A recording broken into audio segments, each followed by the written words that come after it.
I mean, you got to start with the Packers offense. A great, I don't want to call it NFL debut because we've seen Jordan Love, but now it's the Jordan Love era for Green Bay. As lead actor. 23, lead actor, throws for the 3 touchdowns, chips in the 12 rushing yards as Green Bay's dominance over Chicago continues here, Barry. This entire offense looked good under Jordan Love. Apparently it wasn't just Aaron Rodgers that owned the Bears. Apparently the entire city of Green Bay and the Packers has been organization. passed. Yeah, it really is. I mean, it was really impressive. And I think what's interesting here is that if you have Packers skill players, you're like, okay, great. Because, again, Jordan Love was one of these great unknowns, right? In a game in which Christian Watson didn't play, they were still able, and they were on the road at Chicago, typically a tough place for a quarterback to play.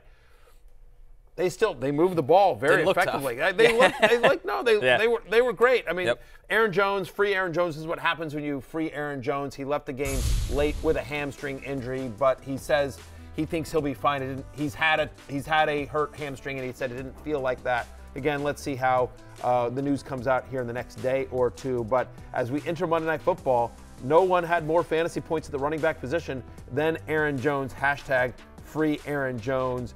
A.J. Dillon actually gets more carries here, 13 for 19. He got a couple of goal line carries as well, A.J. Dillon, and couldn't get it in, and so Aaron Jones comes in and gets the cheap second touchdown as well. The other touchdown was a thing of beauty on a pass here. But to me, the biggest takeaway, other than Jordan Love, I think is a viable fantasy quarterback in deeper leagues, 2 quarterback leagues, that kind of thing, is Luke Musgrave. Again, like I keep talking about him, 3 for 50. Like, honestly, should have had a touchdown. Like, it was a nice play by Jordan Love just to get out of pressure and get the ball to Musgrave. And Musgrave was sort of running backwards. But, like, if Love hits him a little bit more in stride, that's a touchdown. That's like a 60-yard touchdown, Connor. Yeah, and once again, it goes back to what you said all summer. He's on the field with these guys. So the opportunities are going to be there for the pass-catching tight end. Jay, how about the 49ers offense, most notably led by Brandon Ayuk, who not only caught the 2 touchdowns in this game, he had one of the best blocks of the entire week that sprung Christian McCaffrey for a long touchdown. Ayuk is now sitting as wide receiver 2 of the weekend. He looked incredible yesterday. This is a complete destruction of the Pittsburgh Steelers. Brock Purdy looked magnificent as well. And Ayuk was 8 for 129 with 2 touchdowns. And he basically did that in a half. Like, they didn't need to do anything in the second half. So, I mean, that offense looks scary. That team looks scary. Like, that might be the best team in football right now. And Brandon Ayuk looks like he's going to be the guy on that passing offense, potentially over Deebo Samuel.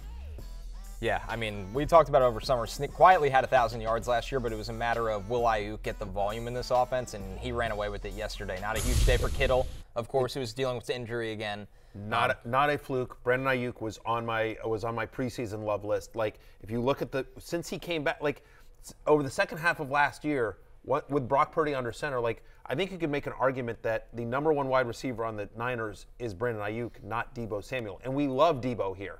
But that's just how many weapons the Niners have, just how ridiculously loaded they are. And to your point, Brock Purdy, like, again, very solid. Like, he's 225, 250, and 2 touchdowns in the bank every week. Nothing exciting, but also just a very high floor as a fantasy quarterback. Yep, and I think we're just seeing over and over again that Deebo's skill set does replicate Christian McCaffrey's more, and Brandon Ayuk is more his own kind of thing. Correct. Yeah, playing true wide receiver. It's not just all manufactured touches. And that second touchdown was just a ridiculous catch in the corner of the end zone. Our next one here, Barry, kind of gives the entire fantasy world a chuckle because it's Arthur Smith at his absolute best. As Tyler Allgeier sits as RB4 from the weekend right now, he has over 24 fantasy points. It's not that Bijan Robinson didn't look amazing or didn't play a lot. Bijan played 65% of the snaps, but Tyler Allgeier is not going anywhere anytime soon under Arthur Smith. Okay, first off, it definitely gave the fantasy world something, but it wasn't a chuckle. An evil, sad laugh. It wasn't a chuckle. Yeah, it was a sigh. It was a throw in there, like,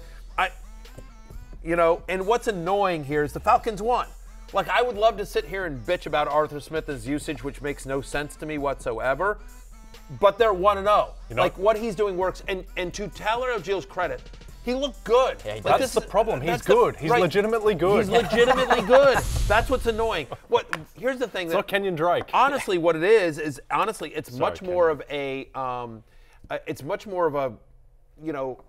trying to think of like what's the word I'm looking for here? But it's a criticism, if you will, less of Arthur Smith and more of the Falcons front office. Yeah. Why'd you spend a top 8 overall pick on Bijan Robinson when you had Tyler Allgeier. Yeah. Like, you did not need Bijan Robinson. Like, they don't use Drake London or Kyle Pitts either, by the way. I know, it's unbelievable. Like, what are you doing? Drop the cornerback or something. Yeah, some defense, for the love of God. Or maybe a quarterback that runs an offense. It's not a training wheels offense. That's the one concern from yesterday. Desmond Ridder did not look good. No. And that was actually another thing that me and Connor were texting about without you. But Desmond Ridder did not look good. It was a kindergarten How do I get on this text chain? I don't know if I want it, but like, I'll put you guys on red and not respond. But I just maybe a reaction once in a while. I can't tell you how many times in my life people be like, I'm like, I didn't get invited to that party. They're like, we didn't think you'd want to come. And I'm like, I didn't want to come. I just want to be invited. I just want to be invited. I don't like, no, you're absolutely right. I like to stay at home. I like to be with my wife and kids. Like, I don't want to go anywhere. I'm like already, like, a theme of my life is leave me alone, but I want to be invited. Yes. I don't want to be rejected. I want to be invited.